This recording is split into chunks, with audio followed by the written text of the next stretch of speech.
XCOS ব্যৱহাৰ কৰি PID controller এটা সিমুলেট কৰাৰ স্পোকেন টিউটোৰিয়েলটোলৈ স্বাগতম। এই টিউটোৰিয়েলটোত আমি PID কন্ট্ৰোলাৰ এটা XCOSত ইমপ্লিমেন্ট কৰিবলৈ শিকিম। আপোনাৰ কম্পিউটাৰত Scilab ইনষ্টল হৈ থকাক নিশ্চিত কৰক। মই এই টিউটোৰিয়েলটো ৰেকৰ্ড কৰিছো Ubuntu 16.04 64 বিট অপাৰেটিং সিস্টেম আৰু Scilab 6.0.0 ৰে। পূৰ্বে প্ৰয়োজনীয় হিচাপে XCOS ইন্ট্ৰোডাকচন টিউটোৰিয়েলটো চাওক।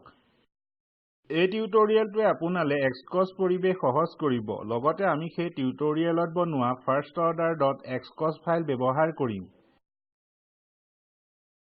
গতিকে আগবঢ়াৰ আগতে টিউটোৰিয়েলটো অভ্যাস কৰা দৰকাৰ যাতে আপোনাৰ লগত ফাইলটো থাকে। PID কন্ট্ৰোলাৰৰ কিছু মৌলিক জ্ঞান দৰকাৰ। আপুনি পূৰ্বে প্ৰয়োজনীয়খিনি ললে বুলি ধৰি আহক টিউটোৰিয়েলটো আৰম্ভ কৰো। সৰ্বপ্ৰথমে আমি Scilab খুলিম। পাছত এপ্লিকেশনছলৈ যাওক আৰু XCOS বাছক। বা আপোনাৰ Scilab কনসোল উইন্ডোত XCOS লিখক আৰু এন্টাৰ টিপক। এনে কৰিলে দুখন উইন্ডো খুলিব, পালেট ব্ৰাউজাৰ আৰু untitled XCOS window. Untitled XCOS উইন্ডোত ফাইলত আৰু পাছত ওপেনত ক্লিক কৰক। ডাইৰেক্টৰীটোলৈ যাওক য'ত firstorder.xcos ফাইলটো সেভ আছে। ফাইলটো বাছক আৰু OKত ক্লিক কৰক। এতিয়া ট্ৰান্সফাৰ ফাংচন ব্লকত দুবাৰ ক্লিক কৰক। চাব যাতে আপুনি একেটা ট্ৰান্সফাৰ ফাংচন ব্যৱহাৰ কৰে মোৰ দৰে। মোৰ বাবে লব হৈছে 1 আৰু হৰ হৈছে 2 asterisk s+1 যি হৈছে 2 পূৰণ s+1। OKত ক্লিক কৰক। স্টেপ ব্লকত দুবাৰ ক্লিক কৰক। চাব যাতে আপুনি একেটা স্টেপ ইনপুট প্যাৰামিটাৰ্স ব্যৱহাৰ কৰে মোৰ দৰে। মোৰ বাবে স্টেপ টাইম হৈছে 1, প্ৰাথমিক মান হৈছে 0 আৰু অন্তিম মান হৈছে 2। OKত ক্লিক কৰক।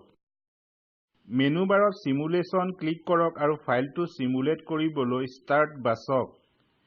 এটা একেদৰে প্লট আশা কৰক যাতে ফাইলটোত কোনো ভুল নাথাকে। পালেট ব্ৰাউজাৰলৈ যাওক। কন্টিনিউয়াছ টাইম সিস্টেমছ কেটেগৰীত ক্লিক কৰক। PID ব্লকটো ড্ৰাগ আৰু ড্ৰপ কৰক যি ইয়াত আছে XCOS উইন্ডোৰ ভিতৰত। সিগনেল ৰাউটিং কেটেগৰীত ক্লিক কৰক। মাৰ্কছ ব্লকটো ড্ৰাগ আৰু ড্ৰপ কৰক যি ইয়াত আছে XCOS উইন্ডোৰ ভিতৰত। Mathematical Operations কেটেগৰীত ক্লিক কৰক। Summation ব্লকটো ড্ৰাগ আৰু ড্ৰপ কৰক যি ইয়াত আছে XCOS উইন্ডোৰ ভিতৰত। মন কৰিব এই ব্লকে ডিফল্টভাৱে দ্বিতীয় ইনপুটক প্ৰথম ইনপুটৰ পৰা বাদ দিয়ে। আমি Summation ব্লকৰ ডিফল্ট কনফিগুৰেশ্যন ব্যৱহাৰ কৰিম। স্টেপ ইনপুট ব্লক আৰু ট্ৰান্সফাৰ ফাংচন ব্লকক জইন কৰা লাইনত ক্লিক কৰক। ডিলিট বুটামত টিপক ইয়াক ডিলিট কৰিবলৈ। স্টেপ ইনপুট ব্লকক ট্ৰান্সফাৰ ফাংচন ব্লকৰ পৰা দূৰলৈ ড্ৰাগ কৰক। ট্ৰান্সফাৰ ফাংচন ব্লক আৰু cscope ব্লকক জইন কৰা লাইনত ক্লিক কৰক। ডিলিট বুটামত টিপক ইয়াক ডিলিট কৰিবলৈ। cscope আৰু ক্লক ইনপুট ব্লকক ট্ৰান্সফাৰ ফাংচন ব্লকৰ পৰা দূৰলৈ ড্ৰাগ কৰক। PID ব্লকক ট্ৰান্সফাৰ ফাংচন ব্লকৰ আগত থওক। Summation ব্লকক PID ব্লকৰ আগত থওক। মাৰ্কছ ব্লকক ট্ৰান্সফাৰ ফাংচন আৰু cscope ব্লকৰ মাজত থওক। ব্লকক মিলাওক যদি লাগে যাতে সকলো এডাল লাইনত আহে।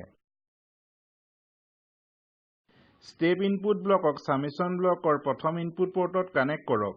মন কৰিব এইটো Summation ব্লকৰ পজিটিভ ইনপুট পোৰ্ট হয়। Summation ব্লকৰ আউটপুট পোৰ্টক PID ব্লকৰ ইনপুট পোৰ্টত কানেক্ট কৰক।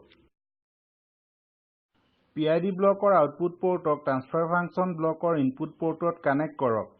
ট্ৰান্সফাৰ ফাংচন ব্লকৰ আউটপুট পোৰ্টক মাৰ্কছ ব্লকৰ তলৰ ইনপুট পোৰ্টত কানেক্ট কৰক। মাৰ্কছ ব্লকৰ আউটপুট পোৰ্টক cscope ব্লকৰ ইনপুট পোৰ্টত কানেক্ট কৰক। স্টেপ ইনপুট ব্লক আৰু Summation ব্লকক কানেক্ট কৰা লাইনক বিচাৰক। মাৰ্কছৰ ইনপুট পোৰ্টক সেই লাইনত কানেক্ট কৰক। সংযোগ কৰোতে লাইনক বেকা কৰিবলৈ বাও মাউসত ক্লিক কৰিব।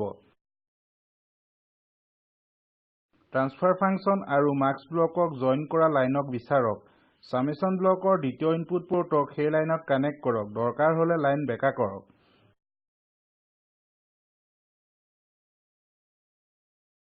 PID ব্লকত দুবাৰ ক্লিক কৰক পাৰামিটাৰ সেটিং ডায়লগ বক্স খুলিবলৈ ইয়াত আপুনি প্ৰপৰ্চনেল ইন্টিগ্ৰেল আৰু ডেৰিভেটিভ গেইন সেট কৰিব পাৰে মন কৰিব যে ইন্টিগ্ৰেল গেইন 1 হিচাপে ধৰিব লাগে tau I দ্বাৰা য'ত tau I হৈছে ইন্টিগ্ৰেল টাইম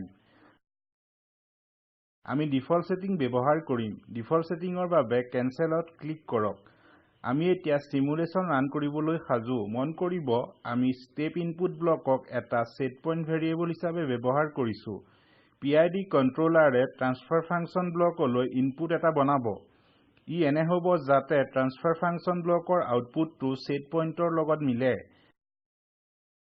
মেনু বাৰত থকা স্টাৰ্ট সিমুলেশন বুটামত ক্লিক কৰক গ্ৰাফিক উইন্ডো এখন আহিব ইয়াত একক প্লটত দুটা ভেৰিয়েবল অঙ্কিত হ'ব স্টেপ প্লট হৈছে সেট পইণ্ট যাৰ অন্তিম মান 2 আছে সেউজীয়া ৰঙৰ বেকআপ প্লটটো হৈছে ট্ৰান্সফাৰ ফাংচনৰ আউটপুট যি সেট পইণ্ট মান 2ত মিলিব বিচাৰিছে আপুনি এতিয়া PID সেটিংছ সলাব পাৰে আৰু হি কেনেকৈ আউটপুটক প্ৰভাৱিত কৰে চাব পাৰে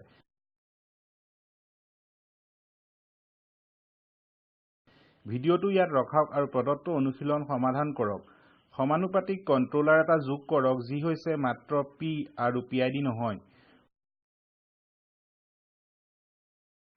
সমানুপাতিক গেইনক এনেকৈ সলাওক যাতে সেট পইণ্ট আউটপুটত মিলে কিন্তু অতিক্ৰম নকৰে সামেশন ব্লকৰ আউটপুটক প্লটত যোগ কৰক আপুনি ইয়াক পৃথক ৰাখিবলৈ CM স্কোপ ল'ব পাৰে PID ব্লকৰ আউটপুটৰে ইয়াক দেখাকৈ তুলনা কৰক ইয়াৰ দ্বাৰা এই টিউটোৰিয়েলৰ শেষ পালোহি আহক মূলভাৱ চাওঁ এই টিউটোৰিয়েলটোত আমি শিকিলো firstorder.xcos ফাইলক PID কন্ট্ৰোলাৰ এটা যোগ কৰিবলৈ পৰিৱৰ্তন কৰিবলৈ সিমুলেশনৰ অনুযায়ী প্ৰতিটো ব্লক কনফিগাৰ কৰিবলৈ সিমুলেশন পাৰামিটাৰ্ছ সজাবলৈ তলৰ লিংকৰ ভিডিওটোৱে স্পোকেন টিউটোৰিয়েল প্ৰকল্পৰ মূলভাৱ দৰ্শায় ইয়াক ডাউনলোড কৰি চাব স্পোকেন টিউটোৰিয়েল প্ৰকল্পৰ দলে কৰ্মশালা পাতে আৰু প্ৰমাণপত্ৰ দিয়ে অধিক তথ্যৰ বাবে আমালৈ লিখক এই স্পোকেন টিউটোৰিয়েলত কিবা প্ৰশ্ন আছে নেকি forums.spoken-tutorial.org চাওক প্ৰশ্ন থকা মিনিট আৰু সেকেন্ডটো বাছক প্ৰশ্নটো বিতংকৈ বৰ্ণনা কৰক আমাৰ দলৰ কোনোবাই তাৰ উত্তৰ দিব স্পোকেন টিউটোৰিয়েল ফৰাম হৈছে নিৰ্দিষ্ট প্ৰশ্নৰ বাবে তাত অসংগত আৰু সাধাৰণ প্ৰশ্ন পোষ্ট নকৰিব ইয়াৰ দ্বাৰা অব্যৱস্থা কমিব কম অব্যৱস্থাৰ সৈতে আমি এই আলোচনাক শিক্ষামূলক উপাদান হিচাপে ল'ব পাৰিম